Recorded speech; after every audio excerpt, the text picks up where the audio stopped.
Okay. देखो अब है ना, बेसिकली चार प्रोसेस में पढ़ाऊंगा तुम्हें, जो मैंने लास्ट क्लास में भी पढ़ाई थी। लेकिन आज बेसिकली हम वर्क डन निकालना सीखेंगे। तो पहले वर्क निकालते कैसे, वो तरीका तुम समझना। देखो, तो वर्क का फॉर्मूला होता है, अगर तुम्हें नहीं पता है तो लिख लो अपनी कॉपी में। वर्क का फॉर्मूला होता है प्रेशर, मतलब आपने कितना प्रेशर लगाया, इनटू चेंज इन वॉल्यूम, आपने कितनी वॉल्यूम चेंज की। तो वर्क का फॉर्मूला क्या होता है? Pressure into change in volume. तो ये फॉर्मूला आया कैसे, मैं वापस तुम्हें एक बार समझाता हूं। उससे क्या होती है, फील आती है टॉपिक की, कि अपन ने यार क्या पढ़ा वो तुम्हें पता तो होना चाहिए। तो देखो, तुम सब ध्यान से देखना। सपोज करो कि ये कोई पाइप है ना, और मान लो कि इस पाइप के यहां पे एक प्लेट है, और मान लो कि इस प्लेट का एरिया है ए, और मान लो कि इस प्लेट के उस तरफ कोई गैस भरी हुई है। क्या भरी हुई है? कोई गैस भरी हुई है। और मान लो कि आप इस प्लेट को एक्स डिस्टेंस आगे लेके जाते हो। और कैसे लेके जाते हो? मान लो आपने इस पे प्रेशर लगाया पी। तो तुम ध्यान से देखना, आप कितना वर्क करोगे। वर्क क्या होता है? Force into displacement. लेकिन प्रेशर क्या होता है? Force upon area. प्रेशर क्या होता है? फोर्स अपॉन एरिया होता है। तो फोर्स को अपन क्या लिख सकते हैं? प्रेशर इंटू एरिया, इंटू क्या है? एक्स। लेकिन तुम खुद ध्यान से देखो, अगर आपकी प्लेट यहां से लेके यहां तक जाएगी, तो बीच में कितनी गैस को आपने आगे खिसकाया? अगर मैं पूछूं कि बीच में कितना वॉल्यूम गैस का था जो आपने आगे खिसका दिया, तो ये कितना वॉल्यूम था? Area into height. इसलिए ए इंटू एक्स की जगह अपन क्या लिखते हैं? पी। तो वर्क का फॉर्मूला क्या होता है? वर्क का फॉर्मूला होता है आपने कितना प्रेशर लगाया इंटू कितना वॉल्यूम आगे खिसकाया। तो छोटा सा वर्क क्या होगा? छोटा सा वर्क होगा प्रेशर इंटू चेंज इन छोटा सा वॉल्यूम। लिख लो अपनी कॉपी में। बहुत इंपॉर्टेंट इक्वेशन है ये, कि अगर आपको किसी भी गैस पे वर्क करना है, तो आप क्या करोगे? आप उस गैस पे प्रेशर लगाओगे और उसका वॉल्यूम क्या करोगे? चेंज करोगे। तो small amount of work done is equal to आपने कितना प्रेशर लगाया इंटू कितना वॉल्यूम चेंज किया। लिख लो। और कोई डाउट है इस कंसेप्ट में तो आप पूछ सकते हो। हर्ष, कोई डाउट है तो पूछो। Vansh, Vidushi. Work no sir, no doubt. Is equal to कितना प्रेशर लगाया इंटू कितना वॉल्यूम चेंज किया। मतलब आपने कितना वॉल्यूम कंप्रेस किया या कितना वॉल्यूम एक्सपांड किया, है ना। वो तो अपन आगे जाके पढ़ेंगे कि कंप्रेशन में क्या होगा, एक्सपांशन में क्या होगा। लेकिन इसमें कोई डाउट है तो आप पूछ सकते हो। नो सर, क्लियर है। ओके, क्लियर है। ओके। तो सबसे पहला टॉपिक लिखो अपनी कॉपी में। सबसे पहला टॉपिक लिखो, work done. Work done in isochoric process. Work done in isochoric process. तो अगर तुम्हें याद हो, तो लास्ट क्लास में मैंने पढ़ाया था आइसोकोरिक प्रोसेस में क्या होता है। आइसोकोरिक प्रोसेस में आपका वॉल्यूम जो होता है वो कांस्टेंट होता है, याद है। आइसोकोरिक प्रोसेस में आपका जो वॉल्यूम होता है वो कांस्टेंट होता है। मतलब ना तो आपका वॉल्यूम बढ़ता है, ना आपका वॉल्यूम घटता है ना। तो मान लो कि ये कोई कंटेनर है, और मान लो कि इसमें पहले प्रेशर P1 है, वॉल्यूम V1 है, टेम्परेचर T1 है, और अंदर नंबर ऑफ मोल्स N है, गैस कांस्टेंट R है। अब खुद मुझे बताओ, अगर मैं कोई आइसोकोरिक प्रोसेस करूंगा, कौन सी प्रोसेस? अगर मान लो मैंने कोई आइसोकोरिक प्रोसेस करी, तो आइसोकोरिक प्रोसेस में आपका वॉल्यूम चेंज नहीं करेगा, आपके नंबर ऑफ मोल्स भी उतने रहेंगे, आर भी उतना रहेगा। क्योंकि आपका कंटेनर बंद है, तो ना तो कोई गैस अंदर आ सकती है, ना अंदर वाली गैस बाहर जा सकती है। तो नंबर ऑफ मोल्स भी उतने रहेंगे, आर भी उतना रहेगा। आइसोकोरिक में वॉल्यूम भी उतना रहता है। तो पहले वॉल्यूम अगर V1 था, तो बाद में भी वॉल्यूम कितना रहेगा? V1। लेकिन मान लो कि अब प्रेशर हो गया P2, टेम्परेचर हो गया T2, है ना। तो सबसे पहले तो हम वर्क निकालते हैं। तो वर्क का फॉर्मूला क्या होता है? Pressure into change in volume. लेकिन यहां पे तो आपकी वॉल्यूम चेंज हुई नहीं। तो कोई तुम्हें पूछे कि बताओ आइसोकोरिक प्रोसेस में कितना वर्क होता है, तो कितना वर्क होता है? जीरो। क्योंकि आपका डीवी क्या है? जीरो। डीवी मतलब होता है चेंज इन वॉल्यूम, लेकिन आपकी वॉल्यूम तो चेंज करी नहीं, तो डीवी जीरो। और याद रखना, आइसोकोरिक प्रोसेस में आप एक और इक्वेशन क्या लिखोगे? देखो, ये आपका स्टेज 1 था, ये आपका स्टेज 2 था। तो स्टेज 1 पे आप आइडियल गैस इक्वेशन लिखो, तो P1V1 इक्वल टू NRT1। और स्टेज 2 पे आइडियल गैस इक्वेशन लिखो, P2, लेकिन तभी भी वॉल्यूम कितना था? V1। तो P2V1 इक्वल टू NRT2। दोनों को डिवाइड करो तो V1 से V1 गया, NR से NR गया। तो आइसोकोरिक प्रोसेस के लिए आपको दो इक्वेशन याद रखनी है। कौन सी दो इक्वेशन याद रखनी है? कि एक तो आपका वर्क डन क्या होता है? जीरो। और दूसरा आपका प्रेशर और टेम्परेचर के बीच में क्या रिलेशन होता है, ये रिलेशन होता है। किसी को कोई डाउट है तो पूछो। आइसोकोरिक प्रोसेस में वॉल्यूम कांस्टेंट रहता है, आपका प्रेशर और टेम्परेचर चेंज कर सकता है, नंबर ऑफ मोल्स तो कांस्टेंट ही रहेगा, क्योंकि आपका कंटेनर बंद है, तो ना तो कोई गैस अंदर आ सकती है ना कोई गैस बाहर जा सकती है। अपन क्लोज्ड कंटेनर की बात कर रहे हैं, फिजिक्स में हम क्लोज्ड कंटेनर ही पढ़ेंगे, ओपन नहीं पढ़ेंगे, है ना। तो एन भी आपका कांस्टेंट ही रहेगा हमेशा, लिख लो। और कोई डाउट है तो आप पूछ सकते हो। फिर एक न्यूमेरिकल मैं करूंगा, अगला न्यूमेरिकल तुम्हें करना है। एक मैं तुम्हें करके बताऊंगा कैसे करते हैं आइसोकोरिक के, अगला तुम्हें करना है। कोई डाउट है? कामाक्षी कोई डाउट है? हेतल, ऋषिता कोई डाउट है तो पूछो। वंश, विदुषी, आशीष, हर्ष कोई डाउट है तो पूछो यार। हम्म,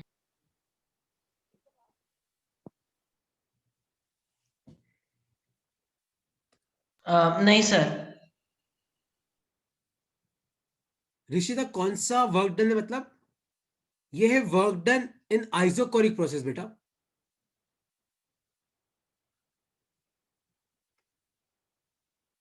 नहीं मतलब वर्कडन सिस्टम या वर्कडन बाय सराउंडिंग मतलब ये चीज। मुझे आवाज नहीं आ रही ऋषिता, वापस बोलना बेटा। तो मतलब वर्कडन बाय सिस्टम या वर्कडन बाय सराउंडिंग, ये कौन सा वाला ये वर्कडन है? वर्क डन बाय सराउंडिंग है, मतलब हमने कितना वर्क किया। हम ये जो भी वर्क निकालेंगे ना, ये हमारा वाला वर्क ही निकालेंगे हम। तो अगर अपन 200 करेंगे तो सिस्टम का उल्टा हो जाता है, सिस्टम -200। तो अपन जो भी करेंगे बेसिकली अपना वाला वर्क डन निकालेंगे। Okay sir. एक बार ये वापस से एक्सप्लेन करो ना। देखो वर्क डन बेसिकली होता क्या है, वर्क डन होता है आपने कितना प्रेशर लगाया इनटू कितना वॉल्यूम चेंज किया। लेकिन आइसोकोरिक प्रोसेस में वंश होता क्या है, आइसोकोरिक प्रोसेस में तेरा वॉल्यूम कांस्टेंट रहता है, मतलब ना तो वॉल्यूम बढ़ेगा ना वॉल्यूम घटेगा। तो आप मुझे बताओ कि ना वॉल्यूम बढ़ेगा ना घटेगा तो चेंज इन वॉल्यूम कितना होगा, 0। तो इसलिए वर्क डन क्या होता है, 0। ये होता है आइसोकोरिक प्रोसेस। और थर्मोडायनेमिक्स में क्या होता है, हम एक बार सिस्टम के शुरुआत में, मतलब जब अपन ने प्रोसेस चालू करी तब अपन आइडियल गैस इक्वेशन लिखेंगे तो कैसे लिखेंगे, देख। शुरुआत में प्रेशर था P1, वॉल्यूम था V1, number of moles N, gas constant R और टेम्परेचर था T1। तो इक्वेशन क्या आएगी, P1 V1 equal to NR T1। अब जब मैंने प्रोसेस खत्म करी तब मैं आइडियल गैस इक्वेशन लिखता हूं। लेकिन आइसोकोरिक प्रोसेस है तो वॉल्यूम तो चेंज होने ही नहीं वाला, तो बाद में इक्वेशन क्या बनेगी, PV इक्वल टू NRT, लेकिन प्रेशर P2 हो गया, वॉल्यूम तो उतना ही रहा, तो P2 V1 equal to NRT2। तो मैंने दोनों इक्वेशन को डिवाइड किया तो क्या हुआ, V1 V1 गया, NR NR गया, तो P1 upon P2 equal to T1 upon T2 आ गया।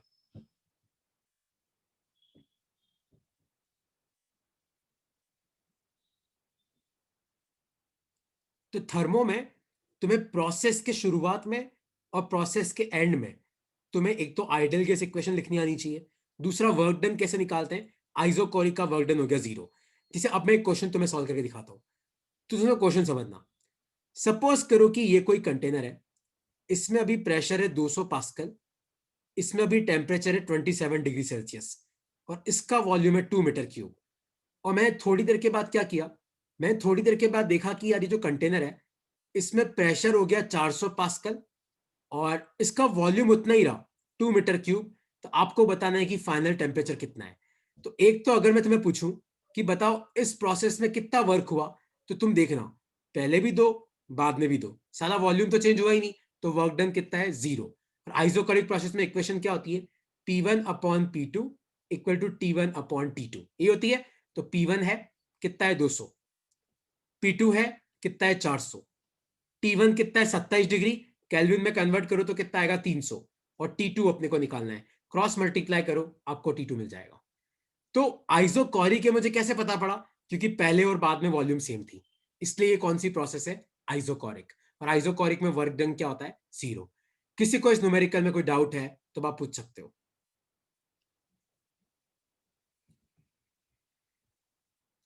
आशीष, हर्ष, डाउट है पूछो यार, प्लीज यार।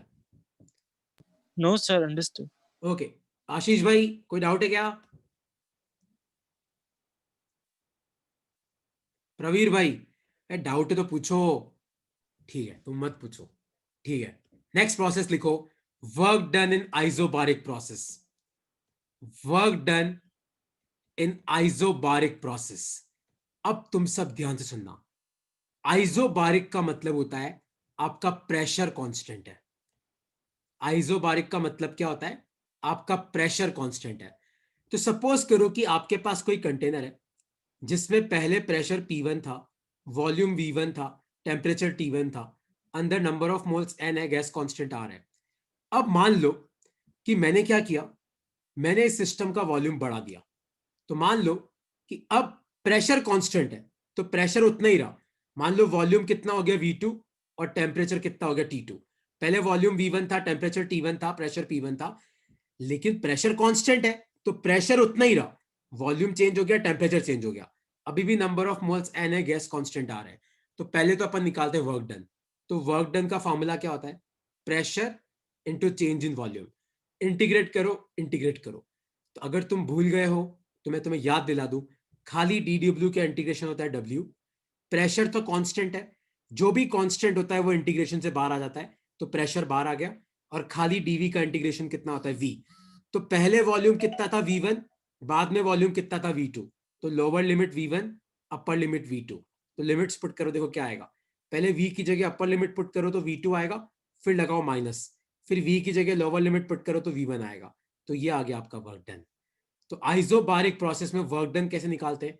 कितना प्रेशर लगाया इनटू आपका कितना वॉल्यूम चेंज हुआ, final volume minus initial volume. तो कौन सी इक्वेशन यूज करी? जो मैंने तुम्हें पहले ही फ्लूइड मैकेनिक्स में भी पढ़ाई थी, अगर तुम्हें याद हो तो बर्नौली थ्योरम में भी पढ़ाया मैंने, क्योंकि गैस भी एक फ्लूइड ही है। तो dw का इंटीग्रेशन तो w, जो कांस्टेंट है उसको इंटीग्रेशन से बाहर ले आया तो P1 बाहर आ गया। तो लोअर लिमिट V1 था, जो कि पहले वॉल्यूम V1 था, अपर लिमिट V2 था, तो V1 V2। पहले V की जगह अपर लिमिट पुट करो तो V2, फिर लगाओ माइनस, फिर V की जगह लोअर लिमिट आएगी V1। तो ये आ गया वर्क डन। अब मैं तुम्हें क्या बोला, एक और इक्वेशन अपन कैसे लिखेंगे? सिस्टम चालू हुआ तब आइडल गैस इक्वेशन लिखो। तो P1 V1 equal to NR T1। और जब प्रोसेस खत्म हुआ, सॉरी प्रोसेस चालू हुआ तब लिखो और प्रोसेस खत्म हुआ तब लिखो। तो प्रेशर तो उतना ही रहा, वॉल्यूम चेंज हो गया, एन उतना ही रहा, आर उतना ही रहा, टेम्परेचर चेंज हो गया। डिवाइड करो तो P1 से P1 गया, NR से NR गया, ताकि इक्वेशन क्या आई? V1 upon V2 equal to T1 upon T2। तो आपको ये दो इक्वेशन याद रखनी है आइसोबारिक प्रोसेसेस के लिए। किसी को इसमें कोई डाउट है तो आप पूछ सकते हो, किसी को इसमें कोई भी डाउट है तो आप पूछ सकते हो, प्लीज यार।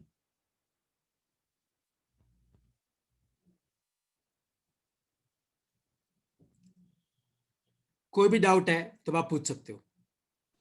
सर जो इससे पहले वाला था तो उसमें भी तो अपन इंटीग्रेशन वाला प्रोसेस यूज कर सकते थे। हाँ तू करता ना हर्ष, प्रोसेस यूज भी करता बेटा। पर सर उधर तो आपने जीरो लिखवा दिया बिल्कुल ही। हाँ क्योंकि वॉल्यूम चेंज हुआ ही नहीं, तेरी लोअर लिमिट और अपर लिमिट सेम है, तो तू V2 माइनस V1 करेगा तो दोनों वॉल्यूम सेम है, तो उसका आंसर क्या आएगा? जीरो ही आएगा ना। बट सर फिर तो प्रेशर भी तो सेम ही होगा, फिर वो जीरो नहीं आएगा इससे। नहीं, प्रेशर सेम होने से नहीं होता है, आपका कितना वॉल्यूम चेंज हुआ उससे फर्क पड़ता है। प्रेशर तो दोनों केस में लगा ही रहे, लेकिन वर्क कब होता है? जब वॉल्यूम चेंज होता है। तो आइसोकोरिक में तो तेरा वॉल्यूम ही कांस्टेंट है, तो तेरा वर्क जीरो हो जाएगा ना। लेकिन आइसोबारिक में वॉल्यूम कांस्टेंट थोड़ी है, पहले तेरा वॉल्यूम V1 था, बाद में वॉल्यूम V2 हो गया। Yes sir. तो एक लोअर लिमिट V1 पुट करी, अपर लिमिट V2 पुट करी। तो पहले V की जगह V2 पुट किया, फिर V की जगह V1 पुट किया, तो ये आया चेंज इन वॉल्यूम। पर आइसोकोरिक में तो यार ये जो dV है वो वैसे ही जीरो है, आपका वॉल्यूम चेंज ही नहीं हो रहा है, तो वर्क होगा कहां से? Okay sir. ठीक है, तो अब एक न्यूमेरिकल तुम्हें सॉल्व करना है। देखो पूरा न्यूमेरिकल तुम्हें ही सॉल्व करना है। तो क्वेश्चन है ये, तुमने लिख लिया ये इसकी थ्योरी, दो इक्वेशन, एक तो ये डेरिवेशन तुम्हें याद रखना है वर्क डन का, और दूसरा ये इक्वेशन का डेरिवेशन तो क्या है, ये तो तुम्हें इक्वेशन याद रखनी है। तो V1 upon V2 equal to T1 upon T2। तो एक क्वेश्चन है ये, देखो क्वेश्चन है ये आपके लिए कि आपके पास एक कंटेनर है, इस कंटेनर में भी प्रेशर है 1000 पास्कल, इसका जो वॉल्यूम है वो भी है 2 मीटर क्यूब, तो अंदर जो टेम्परेचर है वो है 127 डिग्री सेल्सियस। और मैं थोड़ी देर के बाद जाके देखा, तो मैं देखा कि यार मेरा जो कंटेनर है उसमें प्रेशर उतना ही रहा, कितना? 1000 पास्कल, लेकिन उसका वॉल्यूम कितना हो गया? 4 मीटर क्यूब। कितना वॉल्यूम हुआ? 4 मीटर क्यूब। तो एक तो आपको बताना है कि फाइनल टेम्परेचर कितना होगा, एक क्या बताना है आपको बताना है कि फाइनल टेम्परेचर कितना होगा, और दूसरा आपको बताना है कि इस प्रोसेस में वर्क कितना हुआ। मेरा क्वेश्चन है कि इस प्रोसेस में कितना वर्क हुआ और फाइनल टेम्परेचर कितना होगा।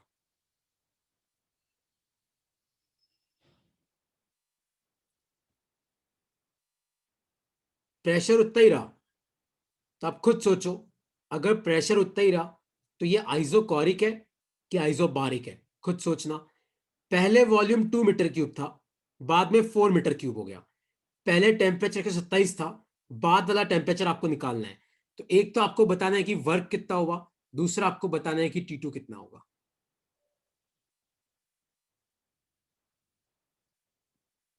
चेक करो ऋषिता कितना आ रहा है, प्रवीर भाई, आशीष भाई कितना आंसर आ रहा है इसका सोचो।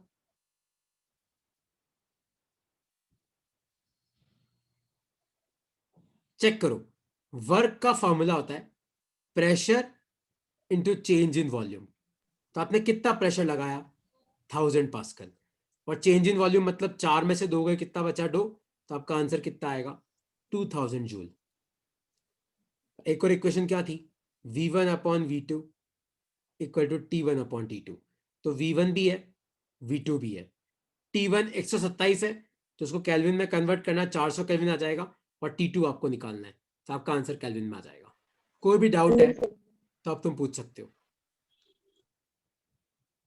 हर्ष देखो डाउट है पूछ ले बेटा, प्रवीर डाउट है तो पूछो। प्रेशर कांस्टेंट है तो एक बात तो पक्की है, कौन सी प्रोसेस है, आइसोबारिक प्रोसेस है।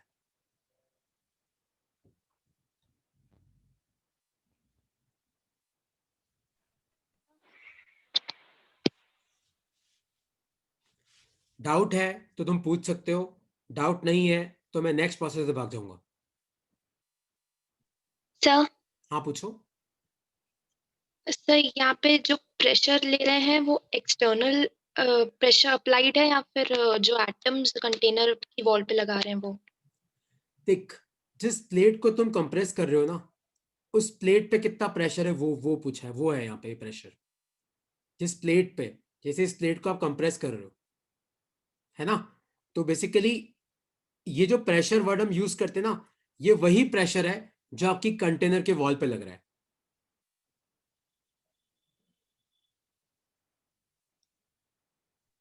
Okay sir. है ना, जिसे मान ले कि मैं समझ गया तेरा क्वेश्चन क्या है, कि सर एक्सटर्नल प्रेशर ले रहे हैं कि हम इंटरनल प्रेशर ले रहे हैं। देख, अगर तेरे को किसी गैस को कंप्रेस करना है तो तेरे को ये याद रखना है कि जिस प्लेट को मैं कंप्रेस कर रहा हूँ, उस प्लेट पे कितना प्रेशर ले रहा हूं मैं उसकी बात कर रहा हूँ। तो बेसिकली ये कौन सा प्रेशर होता है, इसके अंदर वाला प्रेशर, कंटेनर के अंदर वाला। क्योंकि मुझे तो उससे मतलब है ना कि कंटेनर के अंदर कितना प्रेशर है, तो अंदर वाले प्रेशर से मतलब है मुझे, जो वॉल्स पे लग रहे हैं।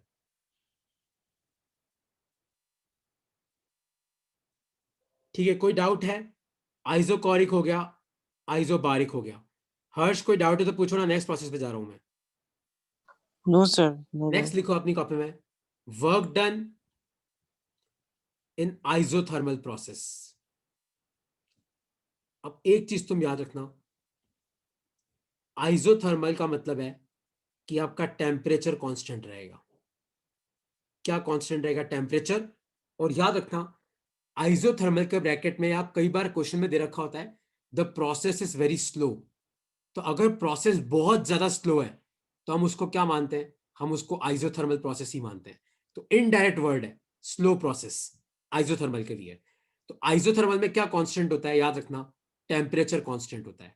सपोज करो कि आपके पास कोई कंटेनर है और इसमें प्रेशर P1 है, इसका वॉल्यूम V1 है और टेम्परेचर T1 है।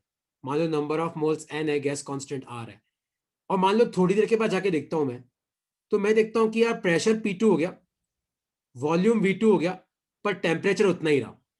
तो अगर टेम्परेचर आपका कांस्टेंट है, इसका मतलब क्या है, इसका मतलब है कि आपका जो प्रोसेस है वो क्या है, आइसोथर्मल।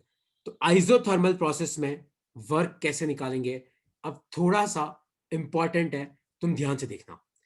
देखो आइसोथर्मल, पहले अपन एक काम करते हैं, वर्क डन निकालने से पहले अपन आइडियल गैस इक्वेशन लिखते हैं, PV इक्वल टू nRT।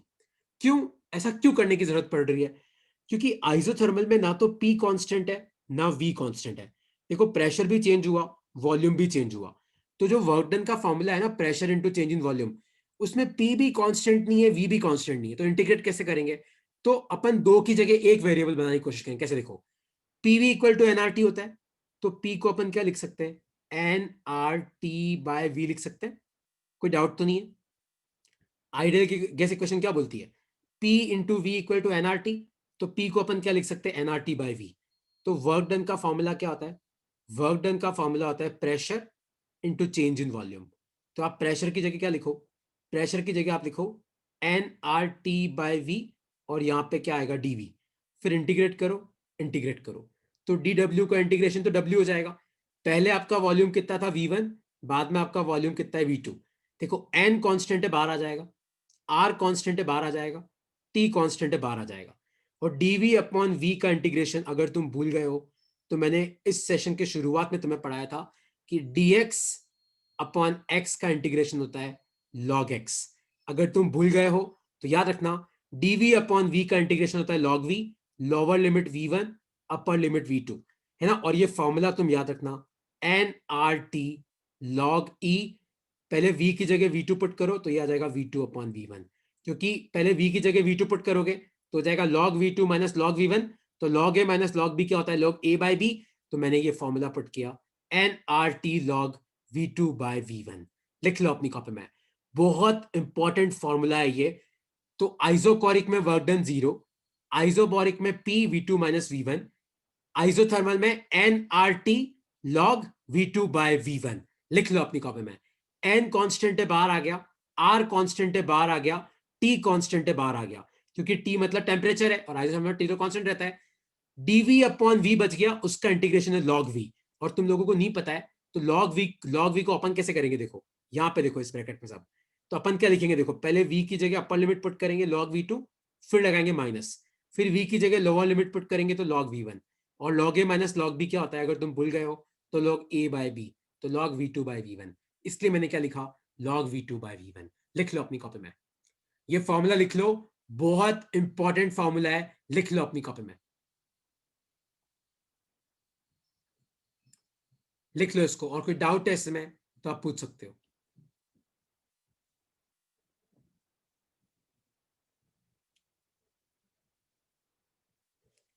कोई भी डाउट है तो पूछो। यहां पे हमको ये सब करने की जरूरत क्यों पड़ी? क्योंकि ना P कांस्टेंट है ना V कांस्टेंट है, तो दो चीजों का इंटीग्रेशन में एक साथ नहीं कर सकता। तो मैंने P का फॉर्मूला बना दिया V के टर्म्स में, तो मुझे क्या फायदा हुआ? मुझे खाली V को इंटीग्रेट करने की जरूरत पड़ी।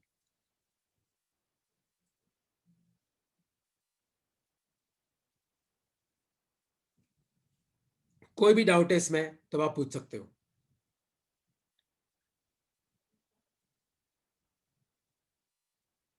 देखो, हम निकाल रहे हैं work done in isothermal process. सबसे पहले तो याद रखना, आइसोथर्मल मतलब टेम्परेचर कांस्टेंट रहता है। टेम्परेचर कांस्टेंट रखने के लिए प्रोसेस बहुत स्लो होगी, क्योंकि अगर तुम अचानक प्रोसेस कर दोगे तो टेम्परेचर कांस्टेंट नहीं रहेगा। धीरे धीरे करोगे तो क्या होगा? आपका सिस्टम जो है वो अपना टेम्परेचर मेंटेन करेगा। तो स्लो प्रोसेस होना जरूरी है। तो वंश ध्यान से देख, एक कंटेनर है, उसमें नंबर ऑफ मोल्स n है, गैस कांस्टेंट R है, प्रेशर P1 है, वॉल्यूम V1 है, टेम्परेचर T1 है, और मैंने इस पे आइसोथर्मल प्रोसेस करी।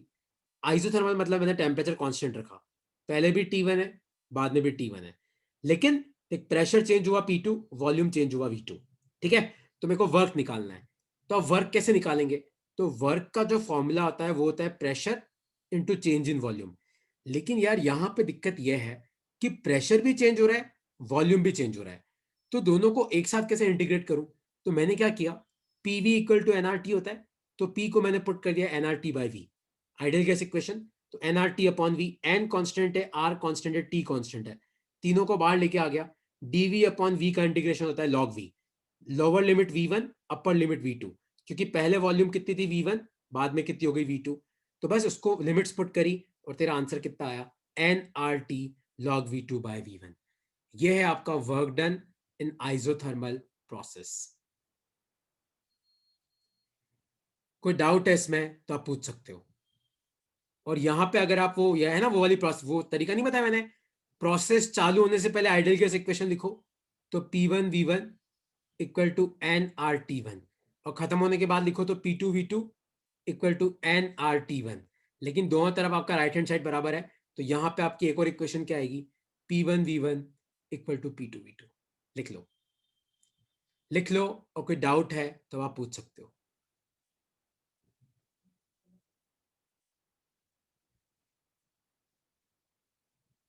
सर ये स्लो का मतलब क्या हुआ?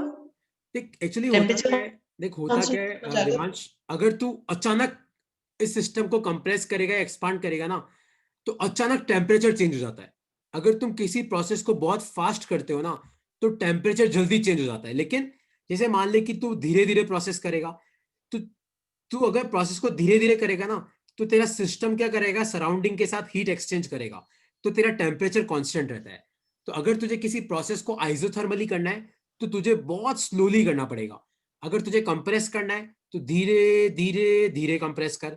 एक्सपांड करना है तो धीरे धीरे धीरे एक्सपांड कर। सर पर अगर स्लोली अगर कंप्रेस या फिर एक्सपैंड करेंगे तो प्रेशर भी तो चेंज हो जाएगा ना फिर उसमें। प्रेशर देख, प्रेशर तो चेंज हो ही रहा है ना यहाँ पे, अच्छा, ओके। टेम्परेचर कांस्टेंट रखना है। आइसोथर्मल का मतलब है कि तुम्हें टेम्परेचर कांस्टेंट रखना है ना। तो टेम्परेचर कांस्टेंट कैसे रह सकता है, देख अचानक तू किसी, जैसे तू हाथ पे ना दोनों हाथ को घिस, अपने दोनों हाथ को, तो तेरे हाथ गर्म हो जाएंगे, है ना, क्योंकि तूने बहुत तेज प्रोसेस करी। लेकिन यही तू दोनों हाथ को धीरे धीरे धीरे घिस, तो तेरे हाथ का टेम्परेचर करीबन करीबन कांस्टेंट रहेगा। Yes sir. ठीक है, तो अरे ओके सर। एक क्वेश्चन तुम करके बताओ, सब लोग ट्राई करोगे क्वेश्चन को। देखो, ओके मान लो सर। कि ये कोई कंटेनर है, और मान लो कि इस कंटेनर का टेम्परेचर है 27 डिग्री सेल्सियस। इसके अंदर का जो प्रेशर है वो है 1000 पास्कल, और अभी जो वॉल्यूम है वो है 2 मीटर क्यूब। और मैं थोड़ी देर के बाद जाके देखा, मैं देखा यार, मतलब मैं देखा कि यार अभी फिर टेम्परेचर 27 डिग्री सेल्सियस ही है। क्या देखा मैंने, टेम्परेचर 27 डिग्री सेल्सियस ही है, और लेकिन जो वॉल्यूम है वो हो गया 4 मीटर क्यूब। तो एक तो आपको बताना है कि फाइनल प्रेशर कितना होगा, और दूसरा आपको बताना है कि यहाँ पे वर्क कितना हुआ। क्या बताना है कि यहाँ पे कितना वर्क हुआ, ट्राई करो। मान लो कि इसमें नंबर ऑफ मोल्स n है, गैस कांस्टेंट r है, तो n और r तो चेंज होने वाला है नहीं। टेम्परेचर पहले 27 था, बाद में भी 27 है। पहले प्रेशर P1 1000 था, V1 2 था। बाद का प्रेशर पता नहीं, लेकिन बाद का वॉल्यूम पता है। तो आपको वर्क डन निकालना है और बताना है कि फाइनल प्रेशर कितना होगा।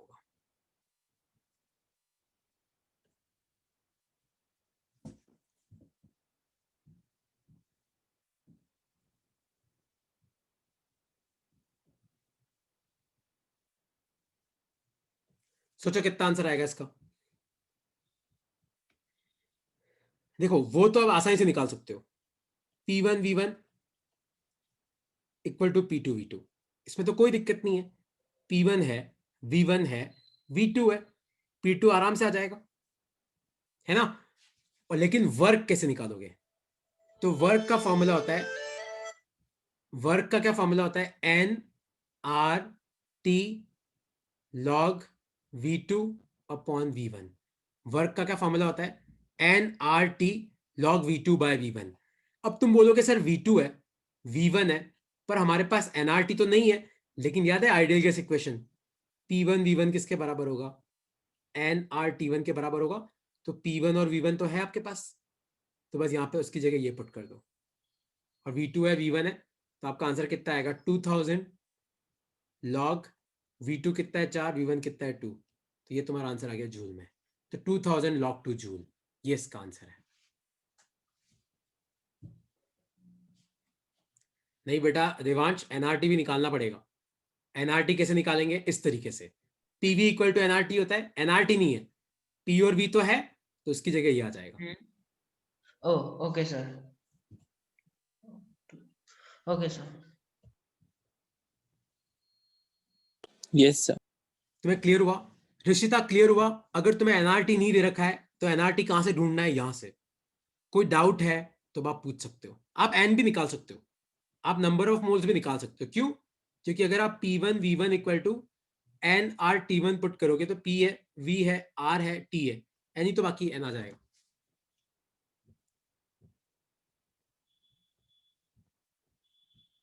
कोई डाउट है इसमें तो पूछो। तो ये एनआरटी को हम P2 V2 से लिख इक्वल सकते कर सकते हैं हैं, हाँ लिख सकते हैं, क्योंकि P1 V1 तो P2 V2 के बराबर है ना, लिख सकते हैं। Okay sir. कोई डाउट है तो पूछो यार, प्लीज यार। कोई भी डाउट नहीं आ रहा है तुम्हें? हेतल सब क्लियर हो रहा है? ओके, तो अब हाँ कोई डाउट है तो पूछ लो। एक और प्रोसेस होती है एडियाबैटिक, लेकिन आज क्या मैं तुम्हें इन तीनों के ग्राफ कराऊंगा। एडियाबैटिक प्रोसेस में तुम्हें नेक्स्ट क्लास में कराऊंगा। आज इन तीनों के ग्राफ कराऊंगा। किसके? Isochoric, isobaric, isothermal. तो कोई डाउट है अब तक तो पूछो।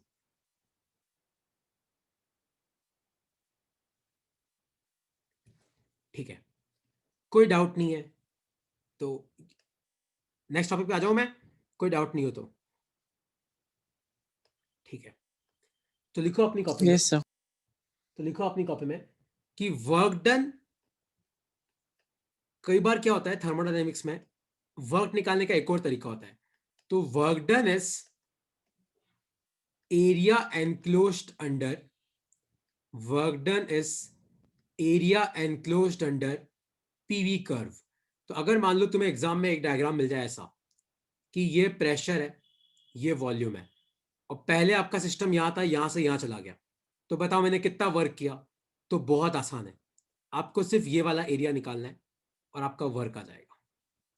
तो अगर एग्जाम में मान लो ग्राफ आ जाए और प्रोसेस का नाम नहीं दे रखा हो, तो क्या करना है, जो ग्राफ है उसके और वॉल्यूम के बीच का जो एरिया होता है ये वाला, ये क्या होता है तुम्हारा वर्क डन। तो work done is area enclosed under PV curve, क्योंकि वर्क का फॉर्मूला क्या होता है, pressure into change in volume.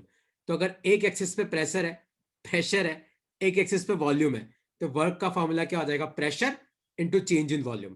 तो तुम्हें ज्यादा तामझाम नहीं करना है। अगर आपको ऐसा एग्जाम में क्वेश्चन आ जाए कि आपको ऐसा एक ग्राफ दे रखा है ऐसा, तो आपको वर्क पूछा है, तो ये जो नीचे वाला जो एरिया होता है ना, ये होता है आपका वर्क। हम साइक्लिक प्रोसेस नहीं पढ़ा अब तक मैंने, साइक्लिक प्रोसेस में वर्क कैसे निकालेंगे वो अपन नेक्स्ट क्लास में आराम से करेंगे। पर एक ग्राफ दे रखा हो तो आप वर्क कैसे निकाल सकते हो, है ना। जैसे एक क्वेश्चन मैं तुम्हें कराऊं, मान लो कि मैं तुम्हें बोलूं कि यार पहले मैं यहां पे था इस जगह, ये आपका प्रेशर है, ये आपका वॉल्यूम है, ठीक है, और आपका कर्व ऐसा है, ठीक है। तो मैं तुम्हें पूछूं कि बताओ मैंने कितना वर्क किया, तो आपको पता है कौन सा वर्क निकालना है, ये पूरा वर्क निकालना होगा। बच्चे क्या करते हैं, खाली ये ऊपर सेमी सर्कल का वर्क निकाल के आते हैं, नहीं, ये जो पूरा वर्क है ना, ये आपका आंसर है, तो ये आपका वर्क डन होगा। तो work done is basically area enclosed under PV curve. तो ग्राफ और वॉल्यूम के बीच का जो पूरा एरिया है वो क्या होगा, वो पूरा तुम्हारा वर्क होगा, है ना। आया तुम्हें समझ में? कोई डाउट है इसमें तो पूछो, वरना 3 ग्राफ मुझे तुम्हें बनवाने और फिर क्लास खत्म होगी। कोई डाउट है इसमें तो पूछो। सर वो 9th स्लाइड में कौन सा ग्राफ था? वो भी ऐसे ही हर कुछ बनाया था मैंने सिर्फ ये समझाया था कि ग्राफ दे रखा है और वर्क पूछा है, तो ग्राफ और वॉल्यूम के बीच का जो ये एरिया है ये आपका वर्क होता है। ओके सर, क्लियर है। ठीक है, तो अब देखो 3 प्रोसेस हमने पढ़ी थी आज। कौन सी पढ़ी? एक हमने पढ़ी आइसोकोरिक, एक हमने पढ़ी आइसोबारिक, एक हमने पढ़ी आइसोथर्मल। ठीक है, तो आइसोकोरिक में आपका कर्व कैसा बनेगा, देखो मान लो ये आपका प्रेशर है, ये आपका वॉल्यूम है। तो आइसोथर्मल में तो आपका वॉल्यूम ना बढ़ता है ना घटता है, तो आइसोथर्मल में आपका कर्व कैसा बनेगा, ऐसा। तो यहां पे तो आपका वर्क क्या होगा, 0, क्योंकि आपका ग्राफ ऐसा है कि आपका ग्राफ और वॉल्यूम के बीच में कोई वर्क ही नहीं होगा। आइसोबारिक में क्या होगा, आइसोबारिक में आपका प्रेशर कांस्टेंट रहता है। तो आइसोबारिक का ग्राफ कैसा आता है, ऐसा। तो आपको वर्क निकालना है तो आप कौन सा एरिया निकालोगे, आप निकालोगे ये वाला एरिया। पर आइसोथर्मल में क्या होता है, आइसोथर्मल में आपका प्रेशर है, वॉल्यूम है, इसमें आपका ग्राफ ऐसा आता है। तो आपको वर्क निकालना है तो आप कौन सा एरिया निकालोगे, ये वाला एरिया। ठीक है, तो आइसोबारिक में वर्क का फॉर्मूला क्या था, pressure into change in volume. और आइसोथर्मल में वर्क का फॉर्मूला क्या था, nRT log V2/V1। कल हम साइक्लिक प्रोसेस पढ़ेंगे, एडियाबैटिक प्रोसेस पढ़ेंगे। कल 2 टॉपिक होंगे, साइक्लिक प्रोसेसेस, एडियाबैटिक प्रोसेसेस। और कोई डाउट है तो आप पूछ सकते हो। बस इतना ही करना है मुझे आज, और कोई भी डाउट है तो आप क्लियर कर सकते हो।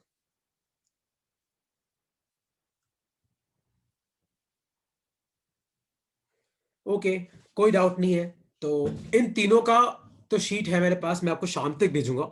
शाम तक क्या रात हो जाएगी, आज शीट भेज, कल सॉल्व कर लेना तुम इन तीनों की, आइसोकोरिक, आइसोबारिक, आइसोथर्मल। याद रखना टेम्परेचर हमेशा केल्विन में लेना, वॉल्यूम हमेशा मीटर क्यूब में लेना। कई बार क्वेश्चन में वॉल्यूम सेंटीमीटर क्यूब में होता है, कन्वर्ट करना पड़ेगा। आर की वैल्यू होती है 8.314, ठीक है। तो बस ये आज अपन इतना ही करेंगे। नेक्स्ट क्लास अपनी एडियाबैटिक और साइक्लिक प्रोसेस होगी, ठीक है। और कुछ पूछना है तो पूछो। एक्सक्यूज मी सर, हाँ पूछो। सर एक बार चार्ल्स लॉ वापस समझा सकते हो? एक सेकंड रुक जा, फिर तुझे वापस रीजॉइन करना पड़ेगा, इसलिए ये क्लास मेरी खत्म होने वाली है, ये मीटिंग के बीच में ही खत्म हो जाएगा। क्या करूं? Okay sir. चार्ल्स लॉ तेरा वी और टी के। हाँ पूछो देवांश, क्या हुआ? नहीं सर, उसका डाउट क्लियर कर दो, कोई नहीं। एक चार्ल्स लॉ बेसिकली ये था हर्ष तेरा, कि अगर तू प्रेशर कांस्टेंट रखेगा तो तेरा volume will be directly proportional to temperature. जैसे मान ले कोई कंटेनर है और उस कंटेनर को तू गर्म कर, तो अंदर के जो एटम्स है वो क्या करेंगे, वाइब्रेट करेंगे। तो वाइब्रेट करेंगे तो एटम क्या हो जाएंगे, दूर दूर हो जाएंगे। तो टेम्परेचर बढ़ाने पे तेरा वॉल्यूम बढ़ेगा। ये चार्ल्स लॉ था, है ना। लेकिन मैंने क्या किया, चार्ल्स ने जब एक्सपेरिमेंट किया तो उसने सिस्टम का प्रेशर कांस्टेंट रखा, क्योंकि मान ले कि तो टेम्परेचर बढ़ा तो उसके कारण तो तेरा वॉल्यूम क्या होना चाहिए, बढ़ना चाहिए। लेकिन मान ले कि तू सब तरह से प्रेशर लगाना चालू कर तो तेरा वॉल्यूम कम भी हो सकता है। तो उसने प्रेशर कांस्टेंट रख के इस एक्सपेरिमेंट को किया। तो चार्ल्स बोलता है कि अगर आप प्रेशर कांस्टेंट रखो और फिर टेम्परेचर बढ़ाओ तो आपका वॉल्यूम पक्का बढ़ेगा।